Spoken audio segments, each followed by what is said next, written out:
Today is a serious day. I'm not Ron Wilkie, your cybersecurity expert. Well, I am.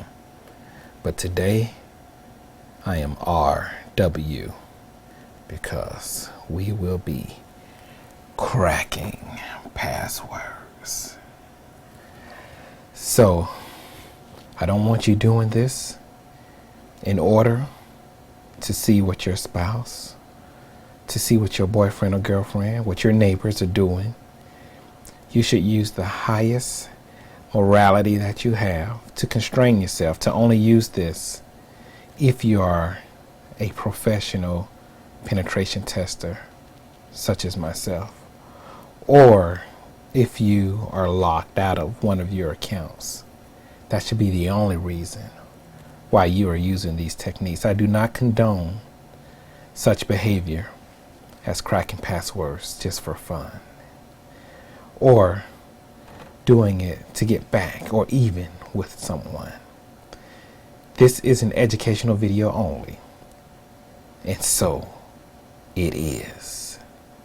Alright, so before we actually get into the presentation, we need to go ahead and get started with cracking.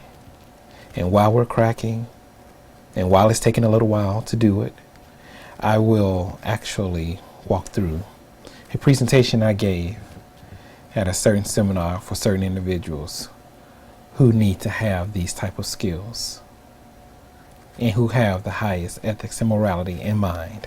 All right, let's go ahead and get started.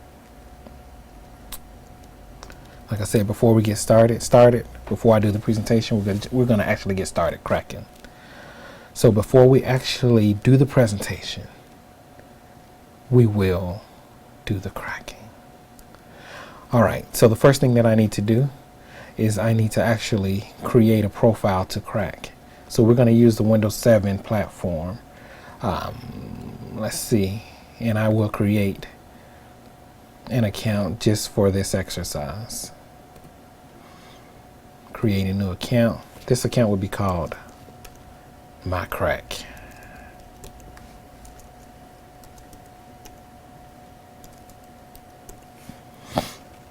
Excuse me, I have the slight sniffles.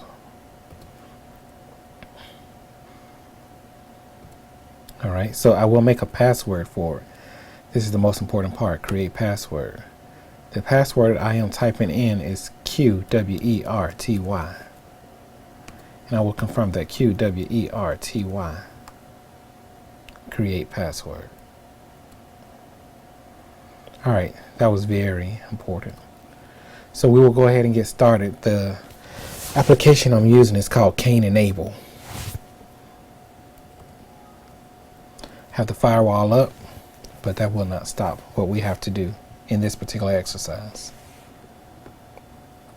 So I am just going to go ahead and get started, and I will explain everything later, so just watch what I do.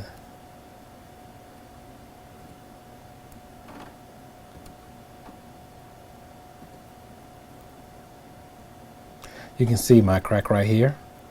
This is all of the systems that are located on this Windows 7 machine, actually virtual machine. I'm doing a dictionary attack. NTL mhash, that's the encryption for Windows 7, so that's why I'm choosing that one. I'm using a list of 10,000 words. And again, I will explain that later. Now let's get actually to my presentation. While it's actually cracking, it says it's at 92% already. So while it's doing that, 93%, I will go ahead and get started with my presentation. All right, how to crack passwords. What is password cracking? It is the art of gaining access to a system that has some type of authentication process involved with accessing data. And the key there is that it's an art. There are three major techniques that you use in order to get passwords. The first one is social engineering. Basically, all you have to do is pretend that you are a help desk, And when you pretend that you are a help desk, you make sure that you say these following words. I do not want your password. And when you say that, they automatically give it to you. So that's the first thing, social engineering. There are other ways to do social engineering, but actually I have a presentation for that later. The second method, or second technique, is to compare against word lists. That's actually the example that we are doing currently. The third is using algorithms, and we will do a little bit of that later on. That's part of our word list. So what determines the password strength? Length. You don't want a short password. Complexity. You want it to have numbers and letters in it. And unpredictability. You don't want it to be your maiden name or your last name or your birthday. These are the three main things you have to have when you are creating your password. So here are some examples. Admin 1, pound admin 1 $. What you can see below that are the hash conversions. So what happens is when you actually put in your password, the system that you put it in actually encrypts it. And these are the values for the encryption. So if you look at those examples, admin is very weak. Admin 1 is just weak. Pound admin $1 is very strong. So let's do an example. Let me show you exactly what I was talking about. Alright, so let's encrypt. Let's say you say your password is admin, like I just did. When the system encrypts admin, this is what you see. This number right here.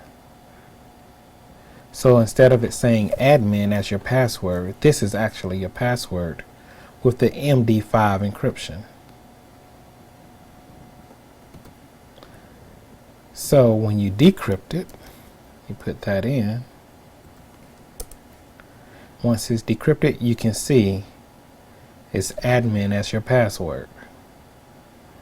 Alright, did you get that? So let's do the next one. Go to encrypt, admin 1. And this is the value for admin 1. This is what the system actually sees. So if anyone actually is doing a man-in-the-middle attack, they won't see admin 1 as your password when you put it in. They'll see this. And if they don't know it's an MD5 hash, they won't be able to crack it. So let's decrypt it.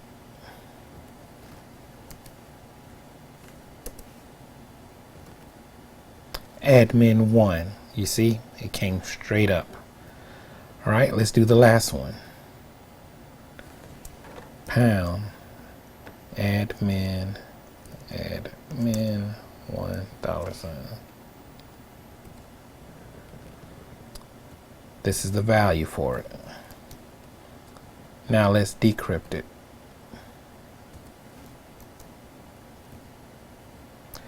Admin $1 $. But did you notice the pound isn't there? So if I were to decrypt this, let's say I'm an attacker and I intercept the data going from one user to the server, and I see the D404B539, this right here, and I know that they're using MD5 as their conversion or their encryption, and when I decrypt it, I get admin $1 $, but actually that's not your password. It's pound admin $1 $. That's why it is very important that you use a lot of numbers and symbols in your passwords, and you make it long and not short. All right, let's get back to the presentation. So I think I've explained this pretty well.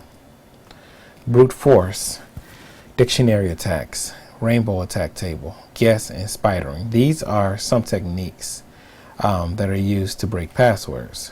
So the dictionary attack, that's basically when you have a word list, and that word list has the MD5 values for it. So when you actually compare the MD5 values, it will compare it to the actual password. And brute force is the same thing, just like dictionary attack, except it uses numbers. Rainbow attack is basically a table of the conversions or the encryptions, the MD5 hash that I showed you, those values, and then it compares to actually what your password could be. Spidering or guessing first is basically just exactly what the word says, being able to guess what someone's password is. It could be birthday, it could be something like password, or a lot of people have admin as their password, Jesus, their kid's birthday. And spidering is basically doing a little bit of research on the company and knowing that the company has a certain password type of configuration or format and using that to basically guess the password. So those are some of your password techniques. All right, let's go back to the cracking. As you can see, it found QWERTY as the password. So let me go back and do it step by step so I can explain what actually happened. I will delete these and start over. So Cain and Abel is the program that's used to do a lot of cracking. Under Cain and Abel, you can see on this left hand side there are a lot of different types of methods for cracking. The NTLM hash is just like the MD5 down here, except it's a different encryption. And this one is used for Windows 7. So you can see all of the different types of methods to decrypt a password. Take a quick look at that. All right. So then once we decided that we wanted to actually decrypt a Windows 7 password, all we had to do is pick it. So we pick the Windows 7 algorithm. We basically import from the local system which accounts fit that description. And you can see my crack right there. That was the account that we created when I first started this presentation. Then I right clicked. I told it I wanted to do a dictionary attack, which you now understand what that is. And the NTLM hashes, again, because this is Windows 7. And I have two lists. One is all, which has over 1 billion different words and combinations. And the other is 10,000 of the most common used passwords. Click Start.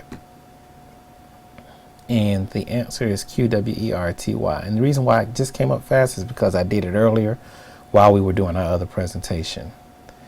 That's basically how you do it. Now, I purposely left out a lot of information so that you can't get yourself in trouble. I'm saving you from yourself. And before you use any of these techniques, I just must let you know that I do not condone irresponsible use of this information. This video is for educational purposes only. I appreciate you looking at this video. Click subscribe in order to see more videos. And I look forward to talking to you later.